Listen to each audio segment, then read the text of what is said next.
Olá, esse é o vídeo 2 da nossa aula de genética e a gente vai falar sobre hereditariedade.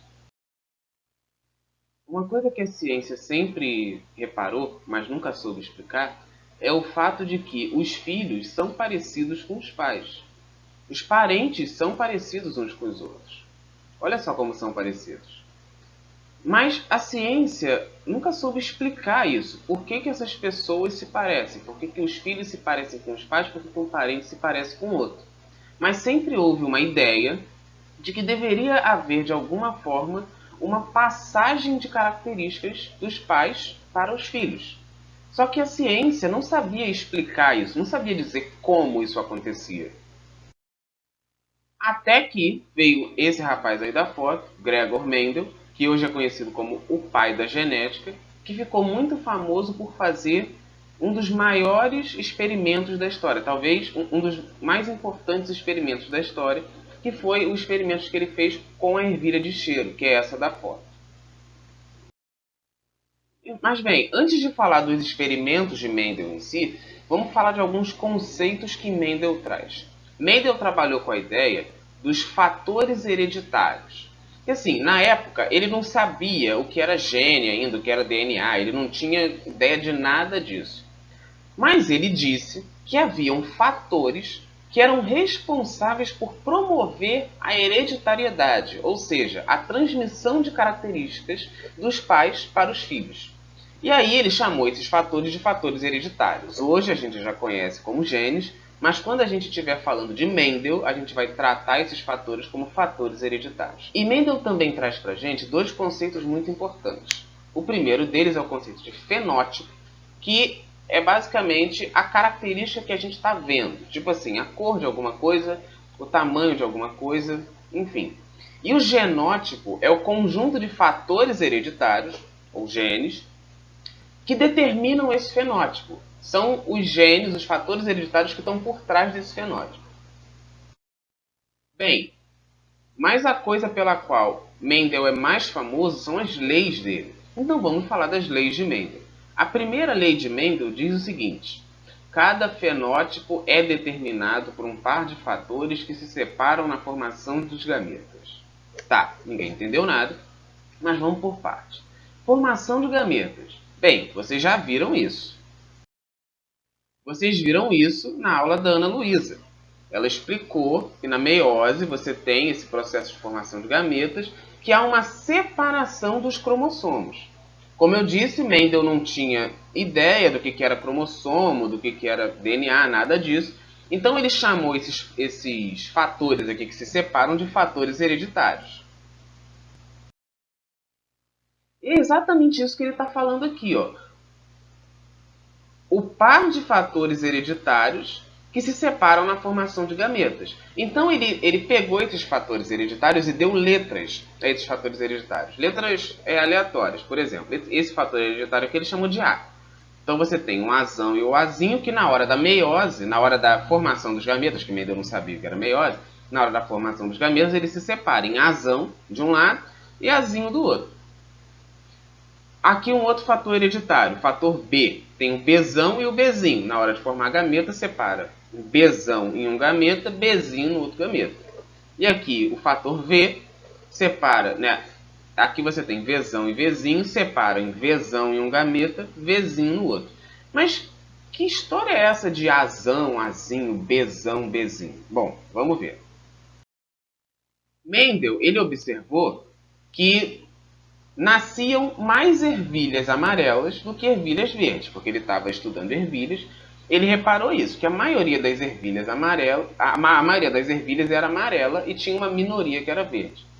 Então ele pensou, bom, deve haver uma dominância das ervilhas amarelas em relação às ervilhas verdes. E aí ele chamou o fator hereditário que determina a cor amarela de dominante. E aí ele deu uma letra maiúscula para esse fator, que nesse caso aqui nós vamos chamar de Azão. E o fator hereditário que determina que a ervilha vai ser verde, ele chamou de recessivo e deu uma letra minúscula para ele, que aqui a gente vai chamar de Azinho. E aí ele pegou uma geração P, que a gente chama de geração P, e cruzou um indivíduo que era azão-azão, ou seja, com dois alelos, dois fatores dominantes, cruzou esse indivíduo azão-azão com o indivíduo azão-azinho, que tinha dois alelos recessivos. E aí, pensando na segregação dos fatores, na formação dos gametas, a gente tem isso aqui, ó. O indivíduo azão-azão, ele pode ter um gameta azão ou outro gameta azão. O indivíduo azinho-azinho pode ter um gameta azinho ou um gameta azinho. Dizendo isso de outra forma, o indivíduo azão-azão só tem gameta azão. E o indivíduo azinho-azinho só tem gameta azinho. Ou seja, como tem que ser um gameta de um indivíduo, outro gameta de outro indivíduo, para juntar e formar o zigoto, todos os indivíduos gerados a partir desse cruzamento aqui só podem ser azão-azinho. Então, na geração F1, de filhos 1, aqui seria pais e aqui filhos 1, todos os indivíduos gerados desse cruzamento aqui, azão-azão com azinho-azinho, são azão-azinho. Mas aí Mendel fez o seguinte, ele pegou esses indivíduos aqui de F1 e cruzou eles entre si. Fez azão-azinho com azão-azinho.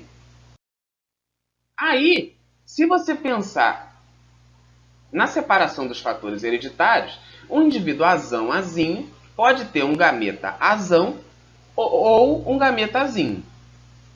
Então, como é que vai se dar esse cruzamento entre um indivíduo azão-azinho com outro indivíduo azão-azinho? Para isso, a gente faz uma tabela, igual essa aqui, em que a gente pega esses gametas que estão aqui, ó, deixei até uma colinha para vocês aqui em cima, a gente pega esses gametas que estão aqui e coloca nessas linhas e colunas. Ó, aqui está um indivíduo, ó, o gameta azão, gameta azinho de um indivíduo, e aqui o outro indivíduo, gameta azão, gameta azinho do outro indivíduo. Aí, se acontecer do gameta azão desse indivíduo se juntar com o gameta azão desse indivíduo, a gente tem um filho azão-azão. Se acontece do gameta azão desse indivíduo juntar com o gameta azinho desse indivíduo, a gente tem um indivíduo azão-azinho. Se junta o gameta azinho desse indivíduo com o azão desse indivíduo, a gente tem outro indivíduo azão-azinho. E por fim, se junta o gameta azinho desse indivíduo com o gameta azinho desse indivíduo, a gente tem um indivíduo azinho-azinho.